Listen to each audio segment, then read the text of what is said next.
This is just a very quick video for some of the guys out there that are going through a bad breakup, especially if you've had the experience of an avoidant discard.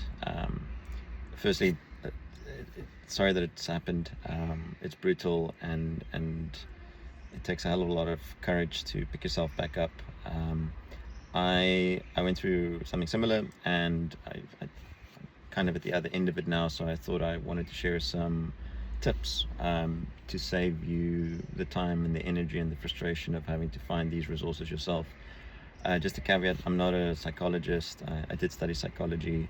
I've had the privilege of great relationships, so some experience there, and I've done a lot of reading on this topic, on the avoidant discard personality type, and I would almost borderline call it a personality disorder.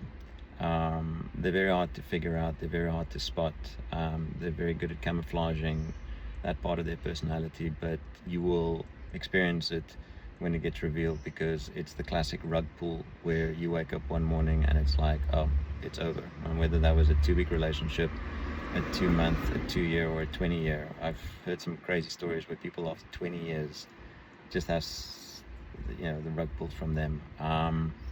Top tips from my side, and every person's recovery period will be different, so take the time you need, there's no rush, but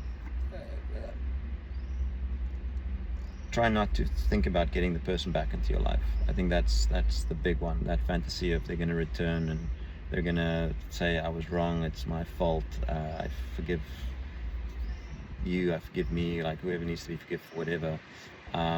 Dispel that fantasy as quickly as possible, because it will crush you, because there's a very high chance that doesn't happen, let alone any contact from them, right? Because their nervous system is being regulated by the fact that they're not in contact with you, right? Because you're supposedly the cause of all of their chaos that they have in their lives.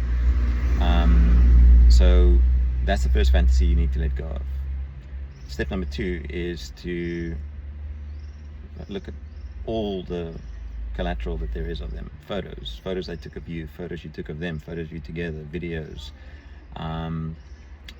artifacts of the relationship like gifts, anything that is a trigger that reminds you of that person. You need to systematically go through it, celebrate it, recognize it, reminisce for a little while, and then if it's a photo, delete it, as in completely, from every single storage device that you have, cloud, on your phone, physical, get rid of it, right? It's not an immature thing to do, it is self-preservation for your own psychology and your own well-being. Just throw it away. When it comes to gifts and artifacts, sell it, donate the money, don't hang on to it, right? Whatever it is, doesn't matter how valuable it is, get rid of it. You don't want to be taking that into your next relationship, and you definitely don't want to be taking it into your day-to-day in that in-between period. And I would say the third thing you can do is to hit the gym. This is a gender-neutral statement, so hit the gym. The reason why is because it gives you something to focus on, it gives you structure, there's a community in the gym. The gym is littered with people who are, bouncing back from the worst version of themselves, heartbreak, financial ruin, depression, addiction. So there's a shared camaraderie there of saying, I'm not going to let life push me down, I'm going to fight back physically. What it also does is showcases that you've got the ability to transform and change. Like there is some level of autonomy that you regain over your life. Because again, that vision you had for you and your partner, the memories, the connection, the intimacy, the trust, the love, the respect, the camaraderie, all of that is gone, right? It's dead. So you've got to find a way to replace it.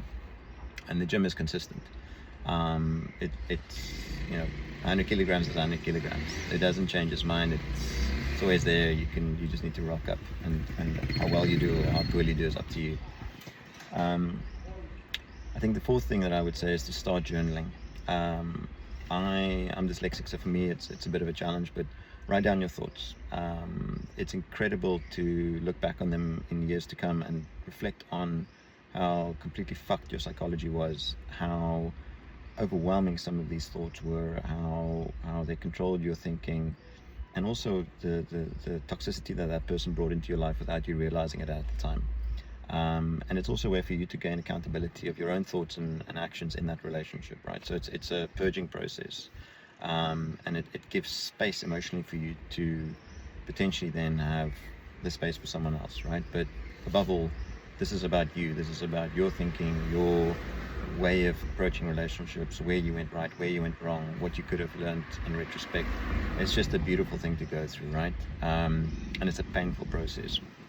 Talking about pain, allow yourself to feel, like cry, be depressed, be broken, be lost, be despondent, morose, whatever word you want to attribute to it. Get all of these feelings out of your system, right? Be angry, right? Be frustrated. Go through that grief curve, right? This is like someone dying, right? The relationship died, and it's not as dramatic as a person, but it feels as dramatic, right? So allow it to process through your body and through your emotional cycle, and then one day you will wake up feeling happy again. That spark will come back. And when that spark comes back, it's very important that you've got the fifth element down, which is goals. So those goals that you were too shy to follow in the relationship, or goals that you discarded because they weren't in line with the relationship's goals, or that you just didn't think you were worthy of.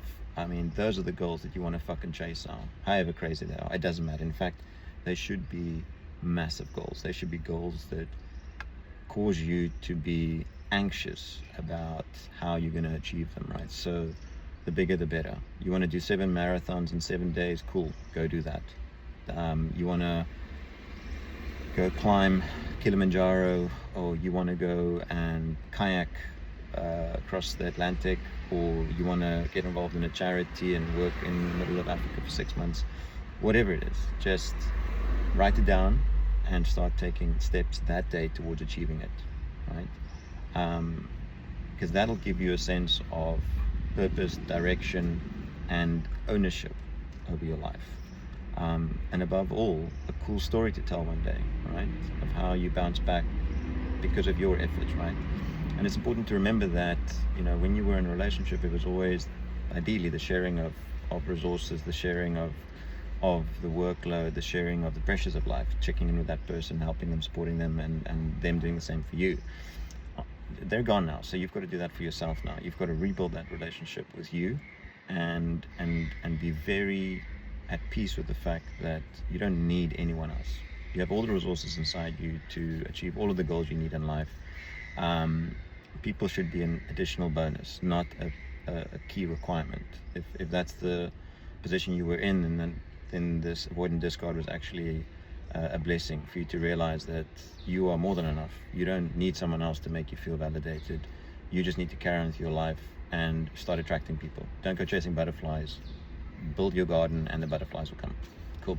I hope it's been helpful. Like I said, not here to sell you anything, not here to try and get you to join a program. There is no program, there is no selling of anything. It's just, if you are going through hell, keep going. You will be a warrior at the other end of the journey, and don't worry about how long the journey takes. It will come to an end. It'll be a process. It'll be a period of reflection and introspection and rebuilding and reframing. But once you're on the other end, it's a beautiful life that lies ahead for you.